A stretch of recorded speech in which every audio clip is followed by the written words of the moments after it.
He's Dwayne Wade, three-time NBA champ, Turner Sports NBA analyst, and has a new book out, a photographic memoir. It's called Dwyane. It's released today, featuring never-before-seen photos from his life on and off the court. And, of course, he's doing a whole lot since he stopped playing basketball. You know what, Dwyane, we talk about LeBron as a high school football player. Nobody ever talks about you in your high school football career. Why is that? At Richards High School, what kind of player were you? It was short-lived, Dan. It was about a 2-3 year run. It was very short-lived. Okay. But are there any highlights? You know what? I believe I thought I was a better football player than I probably was. Like in my mind, I was the next Randy Moss. But really, I probably wasn't that good. Did you mind getting hit? I didn't. It wasn't my favorite thing. Like you're not waking up saying I want to get hit. Like it wasn't my favorite thing to do at all. So I chose the right sport. Your attack mode. When did you start attacking the basket? Well, I've always done that. When I was younger, I was so small, and I couldn't get my shot off over big guys, so I had to use my speed and my quickness. So that's the only way I was able to score or play with my dad or my brothers or my uncles. So I always had that. Who did you model your game after when you were younger? Well, Dan, growing up in Chicago, Michael Jordan. I mean, it's the greatest player, in my generation, in my time, and to be able to grow up in Chicago and be able to tune in to WGN News and to be able to watch my favorite player night in and night out. I mean, every move he did, everything he said, how he walked, I tried to emulate everything. But at what point do you realize you can't be Michael, that style? I mean, I just kept trying. I feel like if I say this in my book. I feel like if you reach for the stars, if you reach for the moon, you'll come down with a few stars. And so, if I shoot to be someone on the level of Michael Jordan, then me falling short of that is still pretty high up. What is the picture in the book that brings out emotion? Is there one that you would say, whenever I look at that photo, it elicits something? Yeah, it's the photo in the first quarter of my book where you will see the building that I grew up in. It's on 59th and Prairie. And when I look at that photo, just all the moments of my life comes rushing back. All I can think about is little Dwyane.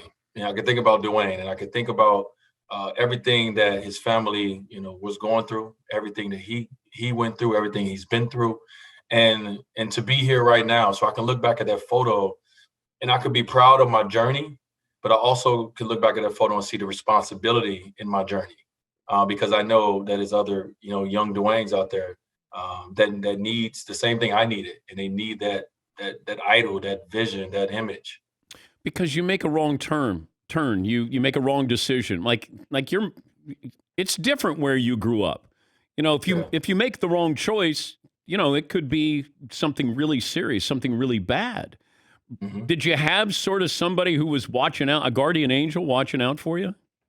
I feel like I've had so many guardian angels in my life. I've watched my mother, and I talk about it in my book. I watched my mother take the wrong step, or take a step that it took her a while to get back from. You know what I mean? It's like, I can't say it's the wrong step, because it's the step in her journey and her path that I needed to be able to take the different step. Like, okay, I'm not going left, I'm going right. But we all have those moments, right? We all have those moments where we take a step, and sometimes it takes us a little long to get back up and get back on the right path. And so for me as a father, that's been my main goal. My main goal has been, how do I help, as much as possible? How do I help eliminate those steps that take you a long time to get up from? But do you think you would have been the basketball player, the man you are, if you had grown up in your environment that you're in now, that your kids are growing up in? If that makes sense to you, like where you grow up, how you grew up, as opposed to having a little easier life, would you have been the same kind of player, do you think? I mean, it would have looked a little different. I look at someone like Steph Curry, and Steph Curry grew up with his father in the NBA. Obviously grew up having a very great life. From the standpoint of the visual of successful father, mother, and dad together, in the family. And look at him. He still goes out and accomplishes things that no one in the game has seen yet. And so if that hunger is inside of you to want to be great individually, if you want something for your life, then I don't think it matters from that standpoint. Did the gangs leave you alone? They did. I was covered. My family had some high positions in gangs when I was growing up, so they kind of left me alone, let me play basketball. How did that work out? Well, it worked out. It worked out good from the sense of, I never had to worry about, anything from the standpoint of someone trying to take advantage of me because of the family that I grew up in. It was more so like, oh, that's Dwyane, little brother, leave him alone. My sister had a lot of rank in the city of Chicago, and so they didn't mess with me. They didn't mess with our family a lot. Were they afraid of your sister? Yeah, my sister had hands, Dan. Like my sister, they weren't afraid of me. They were afraid of my older sister. I want you to play GM. We were just talking about this. I'm going to let you start your team with Steph or KD. You get them their entire career. Ooh. Do they both stay healthy their entire career? Their career is their career. Steph's been injured. KD's been injured. Okay. Oh, that's a tough one. I'm going to go with Steph. That's what I went with. Why did you go with Steph over KD? Well, it won't make any sense. You can close your eyes and pick, but I guess I went with Steph because Steph is kind of revolutionized the sport. He's one of those Mount Rushmores from the sense of changing the game, the way he has, and so I give him that little nod. Do you care where you're ranked on these lists, all-time list? I think your ESPN had the top 100. You're 26th. No. That's all subjective. I mean, it depends on what day. How do you wake up? Was your coffee bitter that day? Did you, you know what I mean? Like, I don't worry about that, but you do want to be named. For me, being named on the top 75, that was important. That was very important for me to be recognized as one of the greatest players to play the game. The number that you put people, that right there can be a conversation and discussion that we would never hear the end of. But to be a part of that elite group, that's special for me. But you're competitive. Like, isn't there part of you that says, I was better than him? No, because like when you get up to that level, you're going against guys that you never played against, that you maybe had a chance to see play. You know what I mean? And that level of greatness, these are some players I have never seen. But then I'm right there with like Charles Barkley, who I got to see play, who I was a huge fan of and thought he was an amazing player, right? And so to me, just to be in that discussion, then I come from nothing. Like I come from the inner city of Chicago. Really, when they say you don't supposed to, like, how did I get here? I was supposed to be here.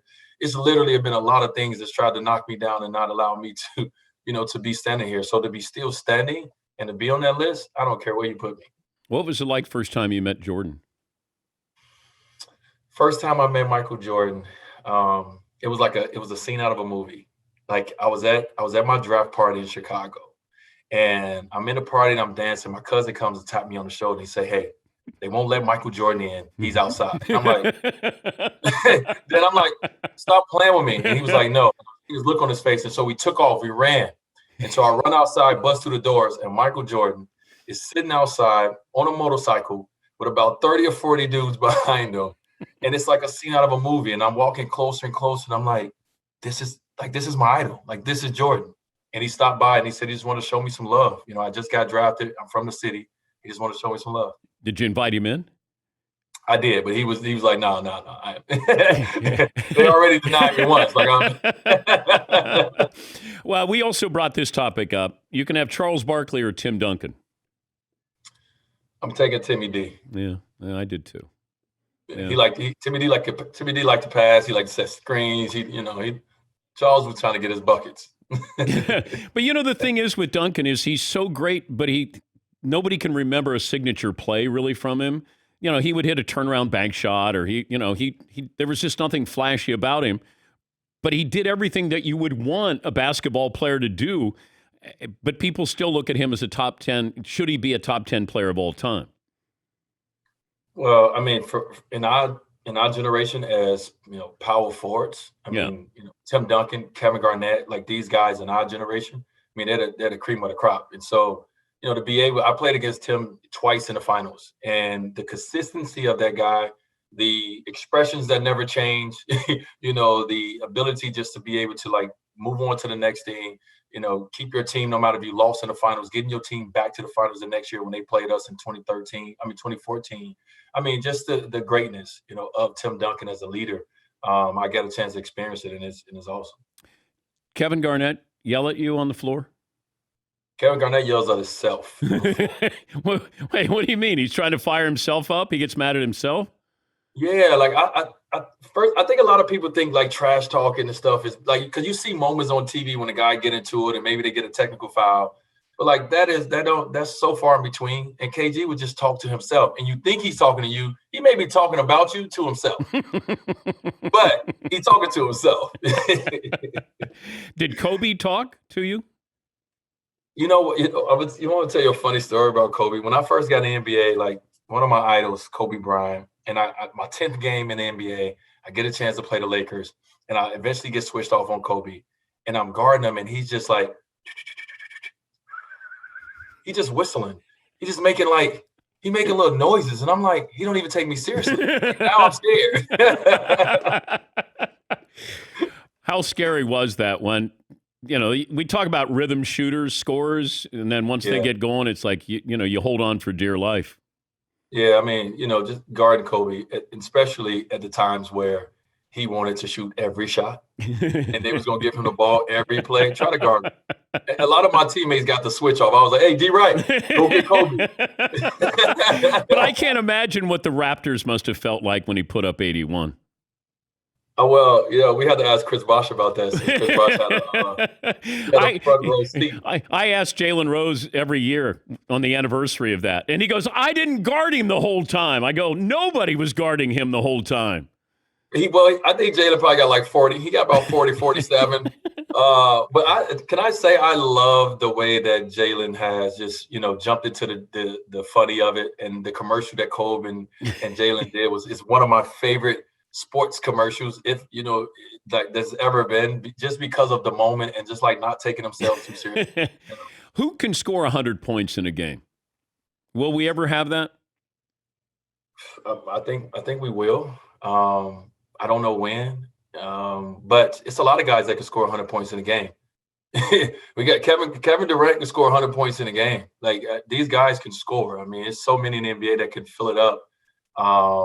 Especially Steph Curry. Steph Curry can possibly score 100 points in a game, right? But the game is played a little different now. Guys are playing way less minutes now than they were, because the game is so much faster. So, but from a talent standpoint, yeah. See, I see Klay Thompson maybe getting it. Well, when you can score 60 with like 3 dribbles, I know that's pretty amazing. If you have Steph out there, what's your LeBron story that you'll tell? I mean, I'm lucky enough to have plenty, right? But I think for me, and when I think about from a basketball standpoint, I think if you haven't seen him away from the TV, if you haven't seen him in practice, if you haven't seen him on off days, if you haven't seen him that way, you don't know the greatness of this guy. You get to see highlights and moments, 2 hours of him.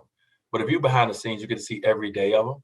And that's the greatness, and that's what's special. The way that this guy takes care of himself, the way that this guy literally takes no days off, from the sense of he's either working on his body, he's working on his mind, he's working on his game.